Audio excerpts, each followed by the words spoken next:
In the 1st century AD, a subset of professionals in the Roman population required a very specific liquid in order to be able to do their jobs. Both tanners and launderers were in the business of buying urine. Lucky for them, Rome had a lot of people, and thus also a lot of urine. The urban planning challenge of making sure that Rome doesn't drown in piss had for centuries been handled by the Cloaca Maxima. One of the most popular features of the Cloaca Maxima was an abundance of urinals, and the products of those urinals would every day be scooped off by professionals who needed them for their work. To lift some of the financial burden that the government of Rome incurred by maintaining the Cloaca Maxima, Emperor Vespasian decided to impose a tax on the urine. Not on the people pissing, mind you, because that would have ensured that they would just not go to the public urinals and the city would really drown in piss, but the people who needed the urine for their work, the tanners and the launderers. Disgusted by this, Vespasian's son Titus approached his father to let him know that he very much disagreed with what he was doing, because the idea of them making money off people pissing was revolting to him. In response, Vespasian held a golden coin under his son's nose and asked him, "Does the smell of this coin offend you?" Titus had to admit that it did not. Vespasian said, "Yet it comes from urine." And thus the saying Pecunia Non Olet was born, and it means money does not stink. A gold coin is a coin's worth of gold. Where that money was before this particular transaction has absolutely no bearing on its value. Fast forward to the year 2018. Known right-wing arse clown Ethan Ralph does a charity stream where he encourages his followers to donate money to St. Jude's Research Hospital by way of super chats. And in the interest of full disclosure, Ethan Ralph signal boosted a video of mine some years ago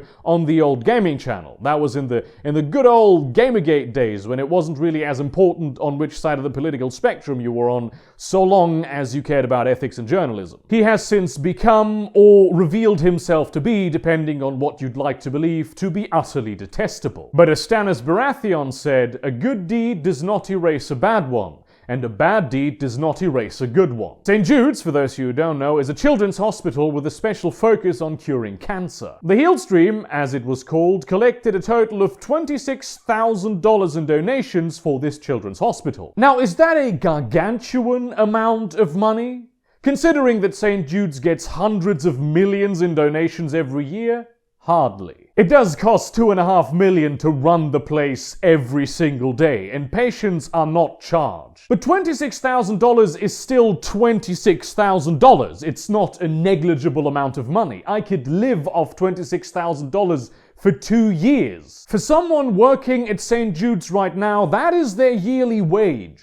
You can buy a fair bit of medicine with $26K, or a huge amount of cleaning supplies. Enter the Wall Street Journal. They find out about this stream, and then they go ahead and write an article about these vile Nazis with their vile Nazi jokes, sending vile Nazi money to the children's hospital that is trying to cure cancer. YouTube soon refunds all of the super chats and terminates all of the accounts in any way associated with that stream. Because, it's become very commonplace for people to just be unpersoned on the internet. That's just a thing now. We have accepted that it happens, and now it just happens. And it doesn't happen to one side of the political spectrum exclusively. I will say that to you left-wingers, and I will say that to you right-wingers. It happens to both. Now, it turns out, and I had not been aware of this as of the breaking of the story, that St. Jude's apparently told YouTube to maybe, give that money back because they didn't want to receive money from Nazis or people who the public thought were Nazis. And I understand why they had to do this. Ultimately, the money they would have lost in donations for receiving those $26,000 would have been a lot more than $26,000. It makes sense from a standpoint of wanting to maximize the amount of money you have to cure children from cancer. The problem with this is not some axiom of natural law.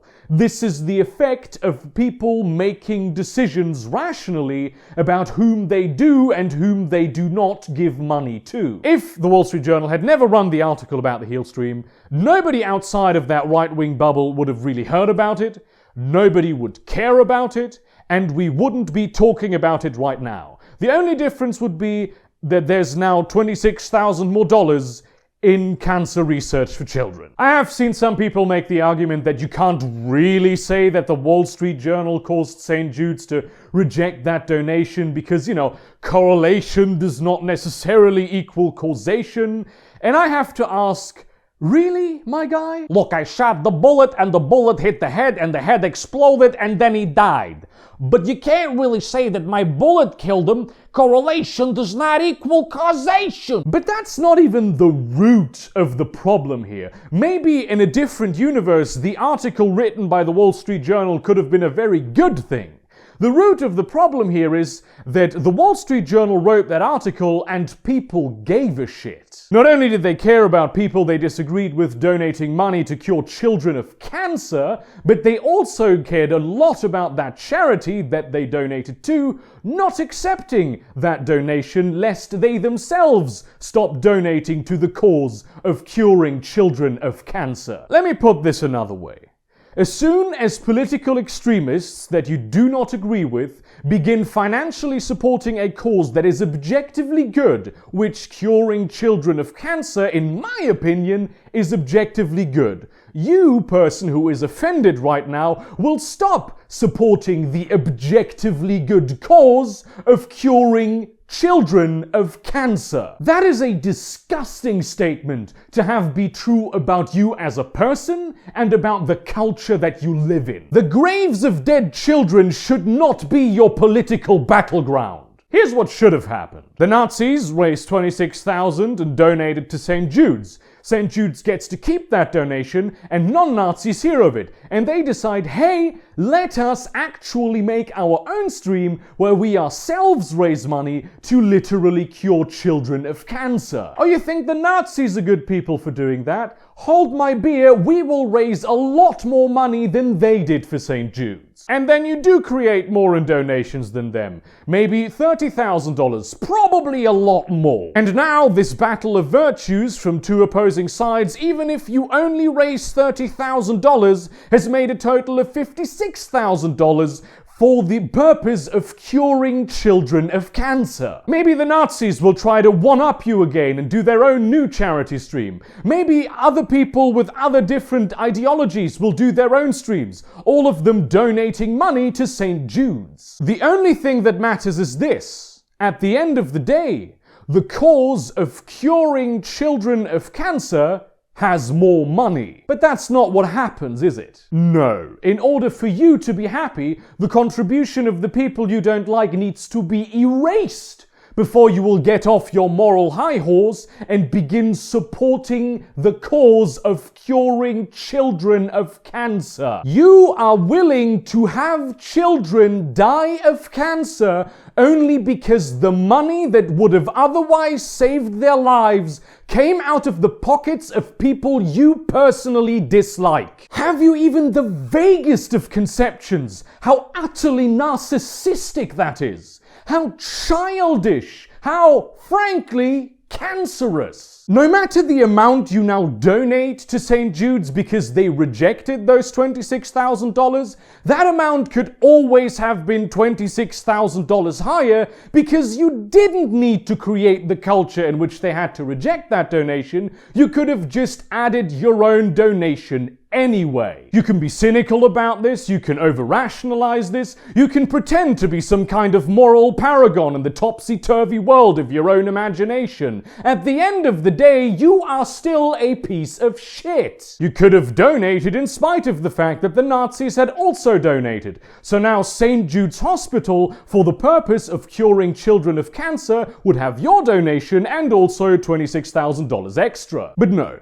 The children dying of cancer, of course, had to first bow to your personal views about what is acceptable to be in people's heads. If your condition to support the cause of curing children of cancer is that no other person you disagree with ideologically is allowed to support the cause of curing children of cancer, you are a disgusting person. You propagate the culture that made this happen, and you propagate the culture that made similar events to this happen in the past, that will make similar events to this happen in the future, and that is making similar events to this happening right this very second. And don't try to justify your moral bankruptcy by claiming that it would give Nazis a platform. If you disagree with Nazi ideas, you should want Nazi ideas to have a platform, because Nazi ideas are shit. And no amount of donations to charitable foundations will change the fact that Nazi ideas are shit. Out-argue them, out-donate them, demonstrate that you are smarter, better, and more correct than they are, because you can do that. Do not hold children dying of cancer hostage for your own political purposes. That makes you look like kind of a dick. By propagating the culture you are propagating, you are making the Nazis into the victims here, because they are such virtuous people who were trying to do such a virtuous thing, but were stopped from it because you cried. The children dying of cancer should be the only victims here, but because you had to make this about yourself and your political beliefs, they are no longer the center of attention. I can fully understand not supporting certain political campaigns or certain charities that are really just think tanks for one ideology or another. But that's not because the money comes from a certain place, but because the money is used for a certain purpose. At St. Jude's and all of the other cancer hospitals, that money is used for the infrastructure and process of curing children of cancer. That is the only thing it will be used for. Oh, and by the way, right-wingers that are laughing right now because, the moral outrage of the left, they want children with cancer to die, you are as prone to doing this as the left, so shut the fuck up. I donated $25 only because I live below the poverty line, but those I gave happily. I wish I could give more, but unfortunately I can't. I can, however, encourage all of you to donate money to St. Jude's or any other children's hospital or cancer research institute. It doesn't even have to be cancer, it could be Alzheimer's, muscular dystrophy, something to that effect. As long as they're doing objectively good work, it's fine. Though, to be fair, right now St. Jude's is the focus of the attention. Oh, and by the way, in case that wasn't made abundantly clear, if you now do not donate to St. Jude's because they rejected the Nazi money, you are as much of a disgusting person as everybody else. Earlier this year, something beautiful happened that many of you may not know about. Cybersecurity expert and columnist Brian Krebs traced the origins of the CoinHive software, which you probably remember because it used to hijack tabs and take your processing power to